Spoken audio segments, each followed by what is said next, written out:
ఈ సినిమా గురించి మాట్లాడడం అంటే కొన్ని దశాబ్దాలు వెనక్కి వెళ్ళడం, ఈ సినిమా గురించి ఈరోజు చెప్పడం అంటే కొన్ని దశాబ్దాల క్రితం అమరులైనటువంటి వీరులందరినీ తలుచుకోవడం, ఈ సినిమాకు పనిచేయడం అంటే ఆ రోజు రక్తం చిందించిన ప్రతి తల్లి ప్రతి బిడ్డ యొక్క రక్త తర్పణానికి సంబంధించి తిరిగి ఒక అంజలి ఘటించడం, ఈ సినిమాకు పాట చేయడం అంటే నేను చేస్తున్న ప్రతి పాట యొక్క జన్మ ధన్యం అవ్వడం. ఈ సినిమా రీ రికార్డింగ్ కోసం నా దగ్గర రీల్స్ పంపించినప్పుడు ఫస్ట్ రీల్ నుంచి చివరి రీల్ వరకు నేను కన్నీళ్లు పెట్టుకొని ఒక సంఘటన లేకుండా పోయింది. ప్రతి సంఘటనకి, ప్రతి సిచ్యువేషన్కి, ప్రతి రీల్కి నేను ఏడుస్తూనే ఉన్నాను. నేను బలగం చేసినప్పుడు బలరామ నరసయో బలరామ నరసయో బంగారుతో అంటూ బయలెల్లి పోతివో బలరామ నరసయో అని ఆ పాట చూసినప్పుడు విజువల్గా నేను ఏడ్చాను.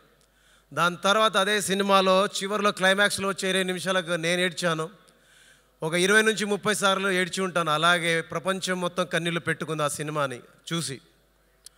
దాని తర్వాత ఈ సినిమా నేను చేయాల్సి వచ్చినప్పుడు, ఈ అవకాశం నాకు వచ్చినప్పుడు మనస్ఫూర్తిగా చెబుతున్నా, సినిమాలో మనం ఎమోషన్ అవ్వని ఒక నిమిషం అంటూ ఉండదండి. ప్రతి నిమిషం మనం ఎమోషన్ అవుతాం, ప్రతి నిమిషం మన కోపం వస్తుంది, ప్రతి నిమిషం మనకు బాధేస్తుంది, ప్రతి నిమిషం ఇలాంటి సంఘటనలు జరిగాయా అని మనసును బరువెక్కించే సంఘటనలు ఎన్నో ఉంటాయి. ఇది వ్యక్తులకు వ్యతిరేకంగానో, మతాలకు వ్యతిరేకంగానో, కులాలకు వ్యతిరేకంగానో, సంఘానికి వ్యతిరేకంగానో తీసింది కాదు. ఇది నిజంగా జరిగినటువంటి ఒక చరిత్రను తీసుకొచ్చి పూసగుచ్చి ప్రపంచం ముందుకు ఉంచారు. అలాంటి సినిమాను తీసిన యాట గారికి, అలాంటి సినిమా నిర్మించిన మా నిర్మాత గూడూరు గారికి, ఇలాంటి సినిమాలో పనిచేసిన ఆర్ట్ డైరెక్టర్ గారికి, అలాగే ప్రతి టెక్నీషియన్కి నేను మనస్ఫూర్తిగా ఈ వేదిక నుంచి మనస్ఫూర్తిగా శిరస్సు వంచి పాదాభివందనం చేస్తున్నాను. ఈ సినిమాలో పనిచేసిన ప్రతి ఆర్టిస్ట్ జన్మ ధన్యమైపోయింది. ఈ సినిమాలో పనిచేసిన ప్రతి పాటగాడికి, పాడిన ప్రతి గాయకుడికి, రాసిన ప్రతి మన సుద్దాల అశోక్ గారికి కానీ, మన కాసర్ల శ్యామ్ గారు కానీ, శ్రీనివాస్ మౌళి గారు కానీ, ఇలాగ అందరి జీవితాలు ధన్యమైపోయిందని నేను అంటానండి. ఎందుకంటే ఈ సినిమాని గత కొన్ని రోజులుగా రీ రికార్డింగ్ చేస్తూనే ఉన్నాము. ఇందులో మీ అందరి కోసం ఒక పాట.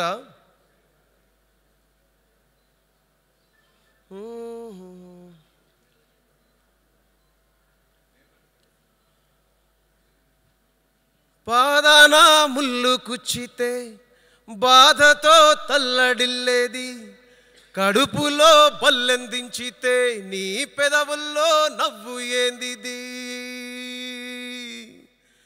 పోతు గడ్డ మీద భూమి బిడ్డలారా నిద్రపోతున్నరా, రేపు పొద్దుగాల ఏగు సుక్కవోలే మేల్కొంటరా, పోతు గడ్డ మీద భూమి బిడ్డలారా నిద్రపోతున్నరా, రేపు పొద్దుగాల ఏగు సుక్కవోలే మేల్కొంటరా,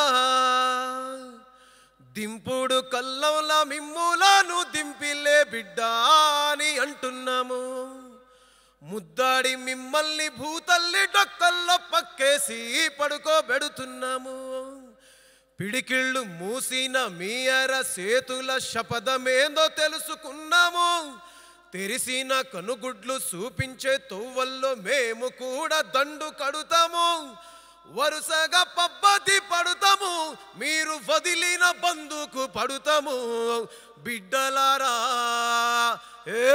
బిడ్డలారా, పోతు గడ్డ మీద భూమి బిడ్డలారా, పోతు గడ్డ మీద భూమి బిడ్డలారా నిద్రపోతున్నరా, రేపు పొద్దుగాల ఏగు సుక్కవోలే మేల్కొంటరా, పోతు గడ్డ మీద భూమి బిడ్డలారా నిద్రపోతున్నరా. పోతున్నారా, రేపు పొద్దుగాల ఏగు సుక్కవలే మేల్కొంటారా.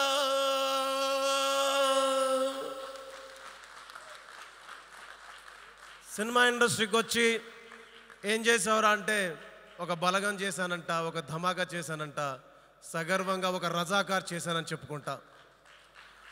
మీరు సినిమా చూడండి, వ్యక్తుల కోసం కాదు, వ్యక్తులు మాట్లాడిన మాటల కోసం కాదు, మన కళ్ళ ముందు జరగని ఒక విషయాన్ని, మన గతాన్ని గుర్తు చేసే సంఘటనల కోసం చూడండి.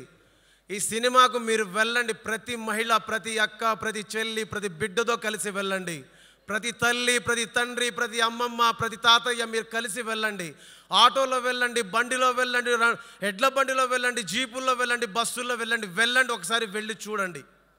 ఈ సినిమా చూసిన తర్వాత ఈ పిల్లగాడు ఎందుకు ఇలా మాట్లాడాడని మీ అందరికీ అనిపించకపోతే, ఈ పిల్లగాడు ఎందుకు ఇలాంటి పాటలు చేశాడని మీ అందరికీ అనిపించకపోతే, ఈ సినిమా చూసిన తర్వాత మీరందరూ కన్నీళ్లు పెట్టుకోకపోతే, గతాన్ని గుర్తు చేసుకోకపోతే, వర్తమానాలు రాకపోతే, భవిష్యత్తులో ఇలాంటి జరగకుండా ఉండాలనుకోకపోతే మీరు వచ్చి మళ్ళీ నన్ను అడగండి.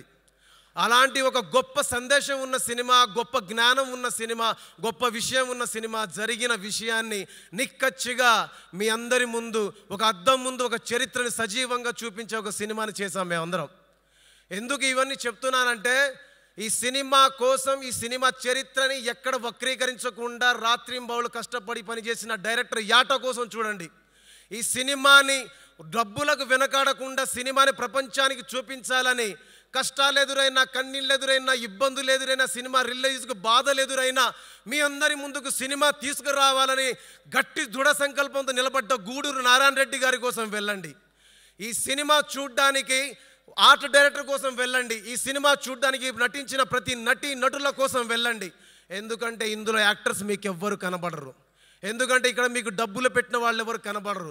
ఎందుకంటే ఇందులో పాటలు చేసిన భీమ్స్ కనబడు, జేమ్స్ కనబడు, ఎవ్వడు కనబడ్డు. ఇందులో నిజం కనిపిస్తుంది, నిజాయితీ కనిపిస్తుంది, సజీవం కనిపిస్తుంది, చరిత్ర కనిపిస్తుంది. చనుబాలను కోసి పాలు ఇట్లా ఫేస్ మీద పడుతున్నప్పుడు చెప్పాను నేను, ఏంటండి ఇలాంటి సినిమా తీశారు. నేను RRR చూశాను, కొంతసేపు ఫీల్ అయ్యాను, బాగుందనుకున్నాను. ఆస్కార్ దాకా వెళ్తే గర్వపడ్డాను అనుకున్నాను. నాకు రాజ్ కుమార్ హిరానీ తర్వాత, నాకు సంజయ్ లీలా బన్సాలి తర్వాత, నాకు రాజమౌళి తర్వాత నా కళ్ళ ముందు యాట సత్యనారాయణ కనిపిస్తున్నాడు, ఎలా అండి అన్నాను. ఒక వ్యక్తి ప్రదర్శించినటువంటి దృఢ సంకల్పం కోసం సినిమా చూడండి. ఇంతమంది కలిసి మీ ముందుకు తీసుకొస్తున్న సజీవ సాక్ష్యం కోసం సినిమాకి వెళ్ళండి. ఒక్కసారి మీరు సినిమాకి వెళ్ళాక ప్రపంచానికి మీరు చెప్పడం మొదలు పెడతారు. ఒకసారి మీరు సినిమా చూశాక ప్రపంచం మొత్తాన్ని సినిమా చూడమని మీరు మెసేజ్లు పెడతారు, వాళ్ళందరికీ వర్తమానం పంపిస్తారు. అది ప్రేమ ద్వారా పంపిస్తారా, మెసేజ్ల ద్వారా పంపిస్తారా, లేదంటే మీ యొక్క ఏడుపు ద్వారా పంపిస్తారా నాకు తెలియదు. కానీ ఈ సినిమా చూడండి, ఈ సినిమా చూశాక మీ అందరికీ అనిపిస్తుంది ఇది నిజం. ఇలాంటి సినిమాకు పనిచేసే అవకాశం కల్పించినందుకు ప్రతి ఒక్కరికి మనస్ఫూర్తిగా ధన్యవాదాలు తెలియజేస్తూ, ఈరోజు చాలా ఎక్కువ సమయం మాట్లాడేశారు అందరూ ఎక్కువ మాట్లాడేశాం. ఎవరైనా ఇబ్బంది పెట్టుంటే మనస్ఫూర్తిగా రజాకార్ టీం తరపున నేనైతే మనస్ఫూర్తిగా మిమ్మల్ని క్షమించమని కోరుకుంటున్నాను. అలాగే రేపు సినిమా చూడమని మనస్ఫూర్తిగా మిమ్మల్ని రిక్వెస్ట్ చేస్తున్నాను. నాకు తెలుసు సుమా గారి కళ్ళల్లో, మొహంలో ఇన్నర్ ఏమేమి ఉన్నాయో. ఇబ్బంది పెట్టుంటే క్షమించమ్మా. Thank you so much. అస్సలు లేదు.